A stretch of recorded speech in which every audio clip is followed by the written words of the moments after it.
মানুষ হত্যাকারী, সন্ত্রাস চট্টগ্রামের হত্যাকারী, ওই মিডিয়ার হত্যাকারী, কোটি কোটি টাকা পাচারকারী খুনি হাসিনাকে ফাঁসি দিতে হবে। ফাঁসি চাই, ফাঁসি চাই, ফাঁসি চাই, ফাঁসি চাই, ফাঁসি চাই, ফাঁসি চাই, হাসিনার ফাঁসি চাই। ফাঁসি চাই, ফাঁসি চাই। অতএব আজকের এই দিনে আমরা অন্তর্বর্তীকালীন সরকারকে বলবো, সংস্কার চলতে করেন, দ্রুত করেন। আজকের এই লাখো মানুষ রাস্তাঘাটে প্রমাণ করেছে আগামী দিনে এদেশের মানুষ অবাধ সুষ্ঠু নিরপেক্ষ নির্বাচনের মাধ্যমে দেশ নেত্রী বেগম খালেদা জিয়া এবং আগামী দিনের প্রধানমন্ত্রী জনাব তারেক রহমানকে রাষ্ট্র ক্ষমতায় দেখতে চায়। অতএব আর ভূমিকা না করে অনতিবিলম্বে রোডম্যাপ ঘোষণা করুন।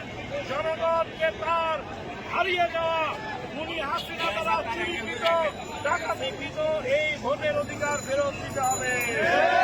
আরেকটা কথা বলে শেষ করবো, গতকাল দেখেছেন আপনার আমার নেতা লাখপতি তরুণের হৃদয় স্পন্দন জনাব তারেক রহমান দেশ নেত্রী বেগম খালেদা জিয়াকে বিদায় জানিয়েছেন। ওনার যে আউটলুক, যেই তার যে চেহারা দেখে মনে হচ্ছে কিছুদিনের মধ্যে বাংলাদেশে ফিরে আসছেন।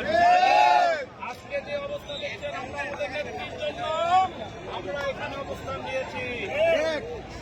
17.5 বছর পরে আপনার আমার নেতা তারেক রহমানের সহধর্মিনী ডাক্তার জুবাইদুর রহমান ফিরে আসছেন।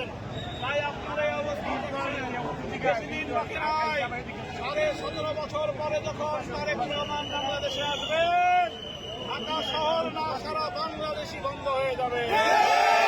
এই প্রতীক্ষায় আমার আপনার নেতা তারেক রহমানের আগমনের অপেক্ষায় দেশ নেত্রী বেগম খালেদা জিয়ার এই আগমনে আমরা প্রতিটি জাতীয়তাবাদী শক্তির উজ্জীবিত আপনাদের সকলকে আজকের এই সাউথকেন্দ্রিক বিকাশের ভাইরা আজকে যেভাবে এই গুলশানে আমাদের নেত্রীর বাসার কাছে রয়েছেন সকলকে আমার আপনার পক্ষ থেকে ধন্যবাদ জানাই।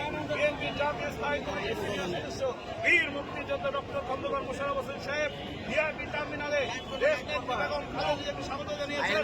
ডক্টর খন্দকার মোশাররফ হোসেন সাহেবের পক্ষ থেকেও আপনাদের অভিনন্দন, শুভেচ্ছা। আল্লাহ হাফেজ। বাংলাদেশ জিন্দাবাদ। দেশ নেত্রী বেগম খালেদা জিয়া জিন্দাবাদ। দেশ নায়ক তারেক রহমান জিন্দাবাদ। স্বাধীনতার বছর শহীদ রাষ্ট্রপতি জিয়া ডক্টর খন্দকার মোশাররফ হোসেন জিন্দাবাদ।